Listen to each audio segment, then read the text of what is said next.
was the more improbable occurrence Sunday in Jacksonville? Ben Roethlisberger turning his game around, or the run defense turning its game around? Surprisingly, both did, and just in time to beat the Jaguars and extend the Steelers' winning streak to 6 games. Good evening, everyone, and making the defense's turnaround even more impressive is they did it without Stephon Tuitt, who was out injured. He will not be sidelined tonight when he joins us for Steelers Huddle on the Steelers flagship station 102.5 FM WDVE and, of course, ESPN Pittsburgh and Dale.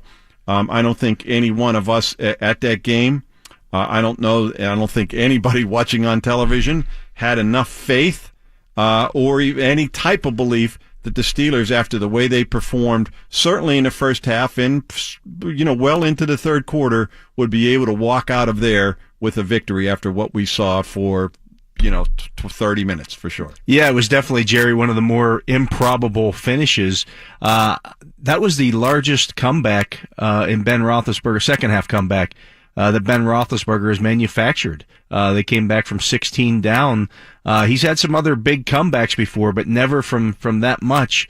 And against a defense like that's what was really impressive about everything. It was the fact that a defense that had shut him down, shut the entire offense down for the first half and even into the third quarter.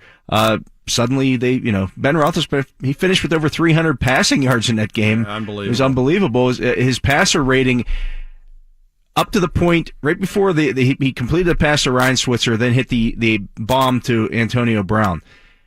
That from the time he hit that pass to Switzer on, his passer rating in that game was 137. It's just a complete turnaround. Yeah. It was like 10 before that. Well, it was even lower than that because after the first interception, Dale, it was 0.0. Well, no, it was 1.7, and then after the second one, it was the Blutarski-esque 0.0. And to come back like he did in the fourth quarter alone, he was 15 of 22, 170 yards, 2 touchdowns, 1 throwing, 1 running, of course, the winning one. And it was just amazing. And I started thinking about this, and I'm going to ask him about this again tomorrow because I know I've asked him about this before. His old coach, his late coach, Terry Hepner. I remember him telling me this once, and it goes back to 2004, 2005, when Ben was the Post-Gazette Dapper Dan Man of the Year, which I believe was probably 2004. Right. So yeah. I was at the dinner, and I was presenting Arnold Palmer, who was getting their Lifetime Achievement Award, or whatever it was, which was a great thrill for me to present Arnold. But I sat on the dais, and Ben was there, and Terry Hepner was there as well. And we were talking about, and he was just talking about how Ben was always a slow starter, even in college. He just started games slow. And I asked Ben about that, and he said, yeah, for whatever reason. He doesn't know why. He just kind of does, and it takes him a while to get into the game. And yet, I mean, that one was a little ridiculous. Yeah, it took him a little longer than usual to get into the game. It was just incredible. But once he heated up, he was red hot. I mean, you mentioned 15 of 22. One of those was a spike. Right. At the end, you had the Connor drop in there as well. So now you're 15 for 20. And Connor had an earlier drop as well. Two of them, so yeah. It was 15 for 19. He was red hot against, it was the best pass defense in the league going into the game, and he lit him up. Well, the man who was also watching on TV was not at the game. One, because he was injured, but he wasn't at the game because he and his fiancée had their second child. He's with us tonight, Stephon Tuitt. Congratulations, my friend. Very nice for you. I know you're excited, and that wasn't the way you were thinking that game would unfold at the start. You must have been going crazy at the beginning, but congrats on everything that's happened to you. Thank you. I appreciate it. Huge blessing. Huge blessing for me and my family. And yeah, watching the game, I was going nuts. I was going crazy. I was jumping over my couch. I had so much energy I could never get it out. So it was. But it was we came away with a win. Yeah, it was very improbable based on what we saw at the front, and they were just running. It looked just right at you guys at the start with Fournette, huh? Yeah, and that has to make it even tougher for you because that's what you're there for, to stop that stuff. Exactly. But they had a good game plan. He's definitely coming back off of an injury. I think he did something with his hamstrings earlier this year. Yeah. So that's what had caused him to be. He was plenty fresh for the game. Yeah, he jumped it 5 yards out. When you see somebody doing like that, their hamstring doing pretty good. So they gave him the ball. I think they had the ball. Attempted rushing attempts was like over 40 or 43 for the 43. game. Yeah. That's old school football right there. That's basically saying we're going to run this ball at you every single time. And with the type of defense that we was playing that day, some stuff happened and It's just going to happen within the defense that we were trying to play that day. What did you see change in that? Because all of a sudden in the second half, the defense it was almost like a brick wall. Well, me not being in the locker room, I was able to get the second half adjustment, but I'll tell you the first half, we sending everybody at them. We were sending everybody at them, and every blitz that you could possibly have that we was going to use, we used it against them because we know that at the end of the day, that's what they have. They have Leonard Fournette, they have Carlos Hyde, and we wasn't really confident in the quarterback Bortles to be able to take over and do the things that he wanted to do in the game. So we was more confident being able to shoot our gaps in this game, and if they busted a run on us a couple times, we was okay with that. But the whole point of this game was to be able to get off the field, stop the run a couple times, and get our offense the ball to be able to do the things they do. Yeah, no, that worked to perfection in the second half. Not so good in the first half. The time of possession in the first half, they had it like 22-40. I mean, almost 23 minutes, and you guys only had it like 7 minutes, 20 seconds. So that's exactly the way they want to play. Control the game. The fortunate part is there was 3 field goals that you held them to and not 3 touchdowns. In the other game in Pittsburgh, it was 21-0 before you blinked. But at least that was a big key, though, holding them to just those field goals, because now, 9-0 is certainly not insurmountable. Well, 9 points is basically one drive by our offense on any team. You can score 21 points on 3 drives. That's what Coach Mitch used to preach all the time. So, points don't really matter. At the end of the day, it's, stopping them from getting to the end zone. I think the defense did a good job with that, with the circumstances that they was put in. They was put in some, circumstances that was, well known before. We've been in this situation before, but they did a good job. Instead of giving a touchdown, like you said, let's get the field goals instead, and then we'll be able to handle the rest of the game after that. Now, how about your boy Javon Hargrave comes in and just has a monster game? Are you going to get Wally pipped in the on passing downs here?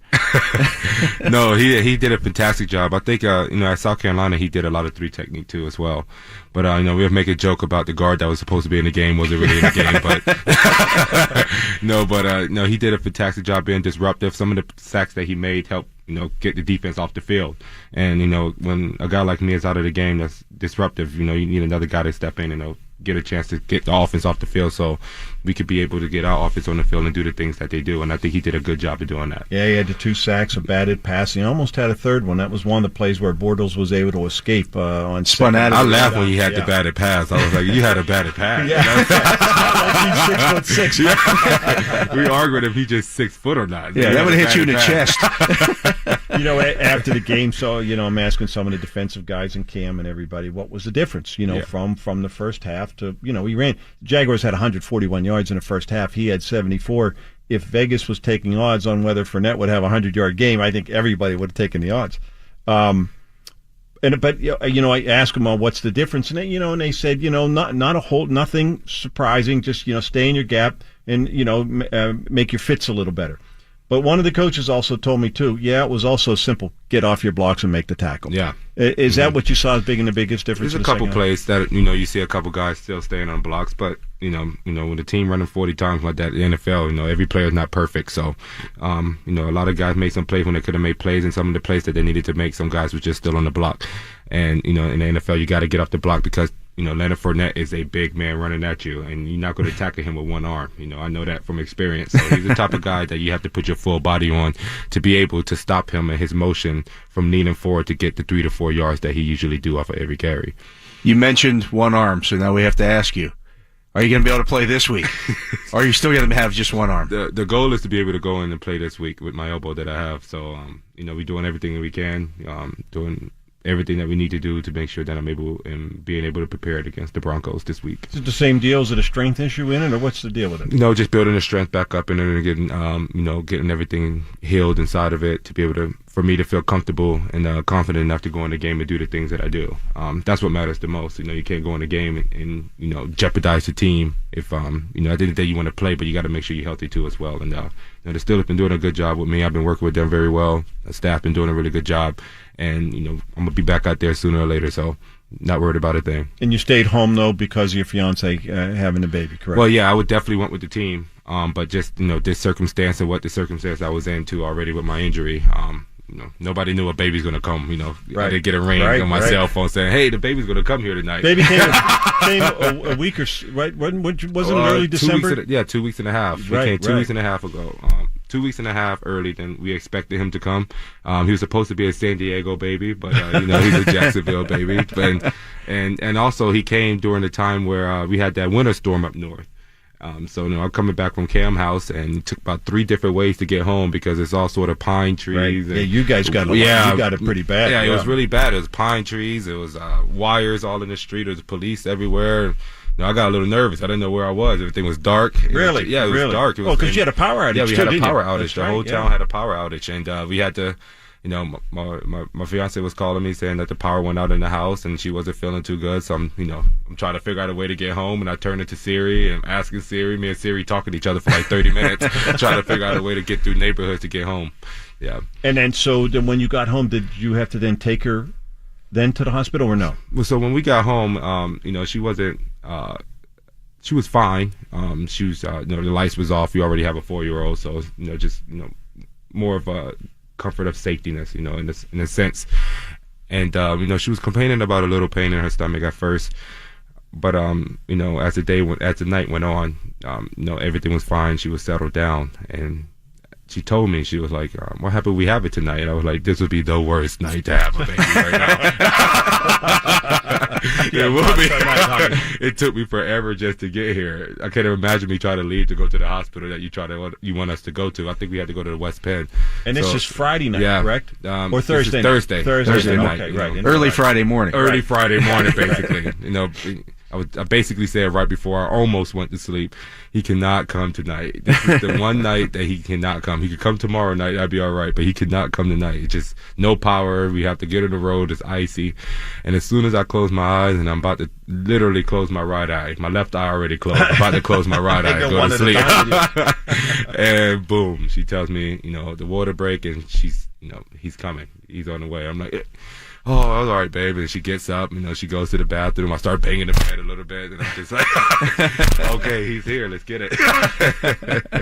Well, good for you. I did not hear. What did you name him? Solomon. His first name Solomon. Oh, that's really cool. Solomon what? Solomon Anderson Tuitt. That's his last name too. Yeah. Yeah. So it's great name. Yep. SAT. Yeah, you better be good at the SAT when you get over to it. Yeah, that's very exciting. That's very good for you and good for your fiance. Yeah, congratulations. Thank you. I appreciate that. Yeah, we're going to take a break. We're going to come back with more Steeler Huddle. You're listening to Steeler Huddle on 102.5 WDVE FM and ESPN Pittsburgh. Steelers Huddle is brought to you by McDonald's. I'm loving it. Jerry Dulac and Dale Lolley along with Stephon Tuitt. We're going to come back with more right after this.